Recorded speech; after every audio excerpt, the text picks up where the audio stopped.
What's up, my friends? Welcome back to another video. And today I just wanted to share with you a very quick video on the update for Berlin Symphonic Strings. So if I'm not mistaken, they went back to the teletext scoring stage, orchestral tools, and they basically added a molto vibrato layer to the Violins 1.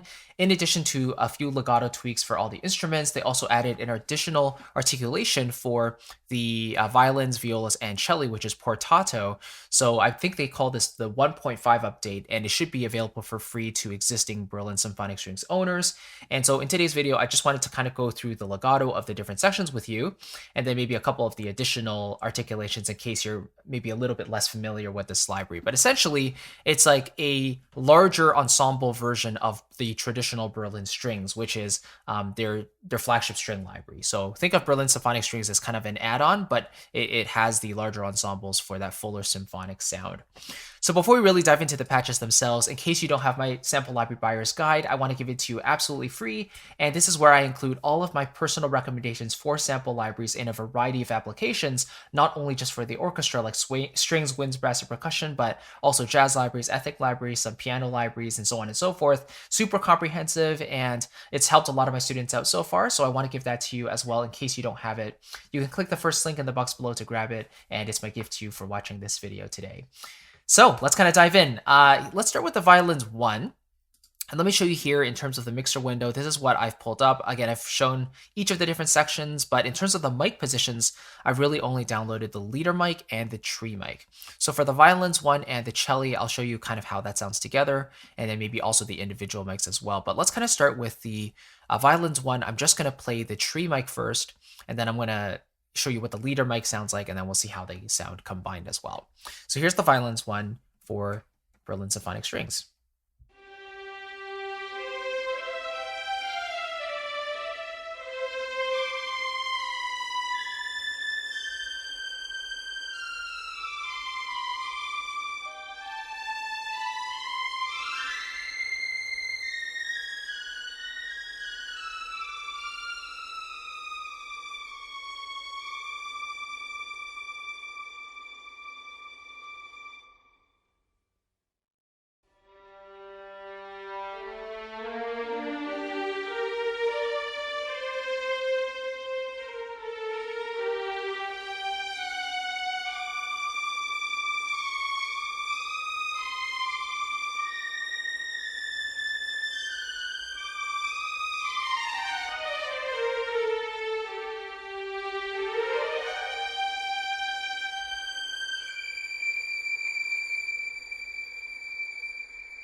So that is the tree mic. Let's have a listen to the leader mic here.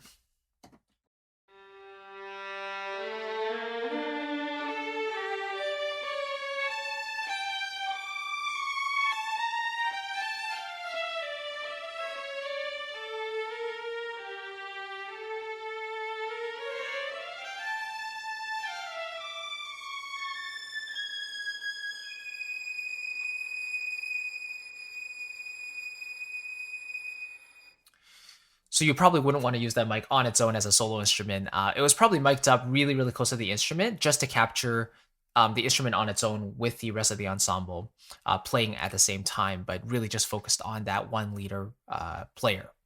And then let's hear them at the same time. So we should expect the same sort of warm ensemble sound, but with a little bit more detail because of that solo leader mic position.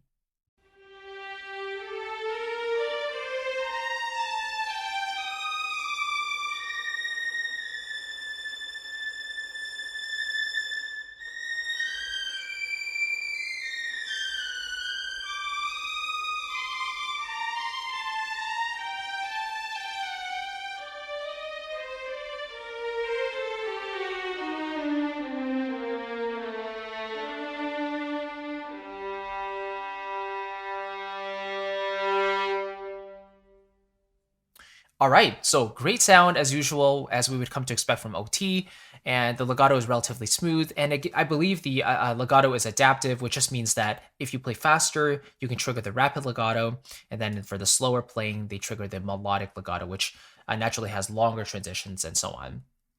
Now, that before I came onto this video, I was testing out the different instruments again because I haven't used this library for a while.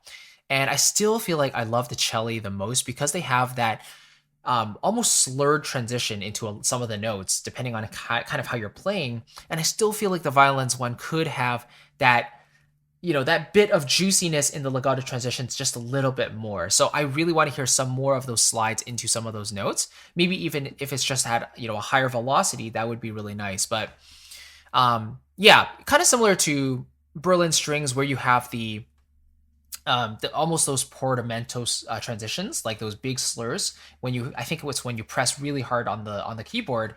Something similar to that would have been really nice here to really activate that emotional transition. So, as far as I'm aware, I wasn't able to achieve those large transitions so far. But anyway, just a little nitpick. But anyway, let's have a listen to the shorts. Let's go over this spiccato really quickly here for the Violins one.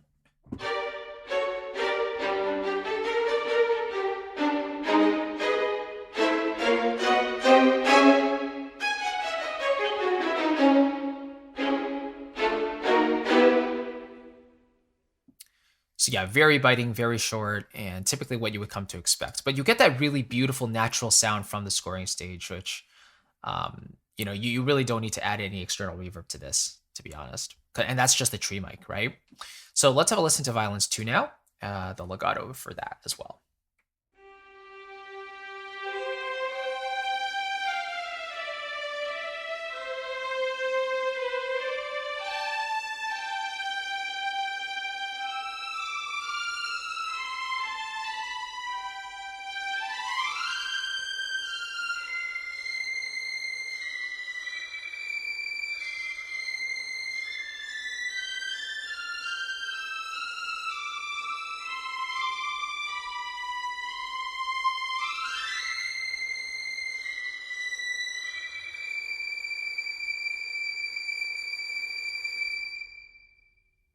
Okay, so beautiful sound again, very similar to Violins 1, probably not quite as crisp and bright, but again, it lends a really beautiful supporting texture to that Violins 1 section.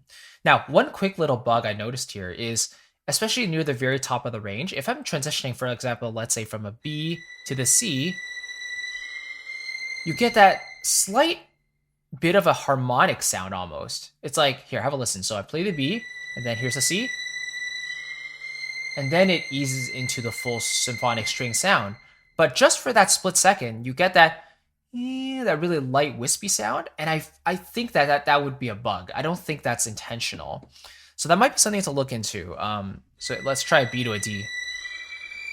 Right, you hear that very slight harmonic, and then it transitions into the full string section sound. Not sure if that was intentional or not, but right. And this is with the mod wheel up all the way, but by the way, I'm not like riding it down and then pushing it up. So that's something I just noticed while playing through the patches here. But that's really the only bug I noticed here in Violins 2. But overall, the sound and legato is very smooth as usual, and what I'd come to expect from OT. And then let's hear the pizzicato. So let me solo that up. Here we go.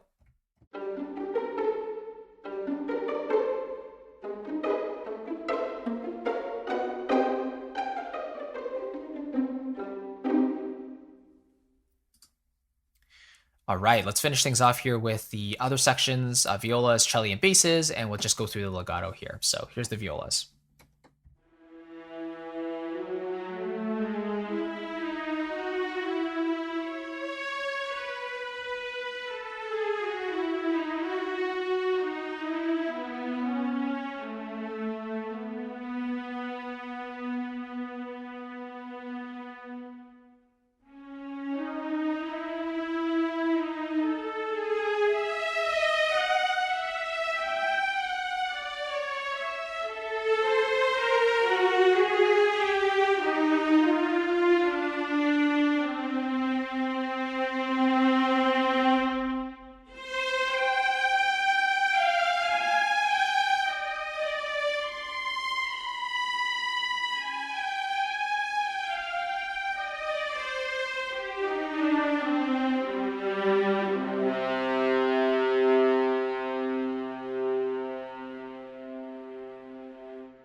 All right, let's move on to the Celli. You'll notice that the violas were also panned hard left there, so I had to kind of pull them back to the middle. So yeah, this library does come kind of pre-panned a little bit, so just want to make sure you're aware of that. Unless I'm wrong, like maybe I panned it once while I was using this library. Maybe I panned it to the left by accident, hard left like that, and it just kind of remembered it that way. I don't quite remember. Again, I haven't used this library for a while, so I'm just kind of going through it again. Okay, then let's hear the Celli. So again, I've loaded in the leader mic as well, but I've muted it to start with. Let's hear the tree mic first.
So yeah, that super strong legato you get in the cello, right? Like I transition from note to note. So even though I'm playing slowly, the engine basically takes a split second to register that transition, and that cello section really just soars into the next note. When you hear that transition, it's not like it just kind of jumps to the next note. And not to say that the violins 1 and 2, they just immediately jump, but they have less of that long transition compared to the cello. So that's something I kind of notice, and that's one of the big reasons why I like the cello the most. Is just that they have that beautiful melodic transition that goes from note to note, and as a result, it makes the entire melodic line, if you have a long phrase, it makes it that much more convincing, because the larger the interval you have, naturally the larger the transition is going to be as well. And we want to feel that as the composer, right? The listener using the library, we want to get that transition, that emotion from the samples. So the transitions definitely play a large part. Okay, finally, let's have a listen to the basses, and that'll be all. So here we go.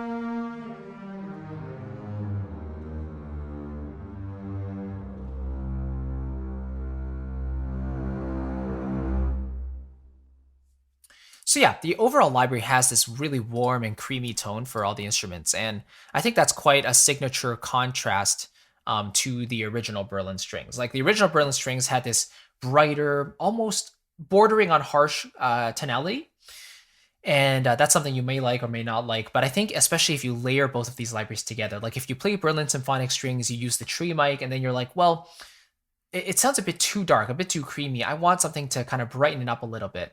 Layering Berlin strings with that might actually solve the bill. It might be something that you want to try, and if you have both libraries, then it's really fun to give it a go and just experiment a little bit. So hopefully that this little bit of an overview of the Berlin Symphonic Strings update gives you a sense of how the library sounds now. And I'd love to hear your thoughts, like whether you have this library, if you're already using it. Did you enjoy the update? Did you think it benefited the library? And if you don't have the library, is this something that you would consider, Berlin Symphonic Strings? If you don't already have a full string section ensemble library, would you consider purchasing this? Or maybe you already have a bunch of libraries. Would you want to add this to your collection as well? Let me know in a comment below your thoughts on this library. And again, if you don't have my sample library buyer's guide yet, I want to give it to you absolutely free. And again, it goes over all of my recommendations for the sample libraries that I use on a regular basis. Instead of me, creating tons and tons of videos on all of my favorite libraries, I thought I would just condense them all into an easy to read PDF guide that you can download for free right away. So if you want to click the first link in the box below, you can grab it as my gift to you. And yeah, just thank you so much for watching again. I'll catch you in the next video and take care. Bye-bye.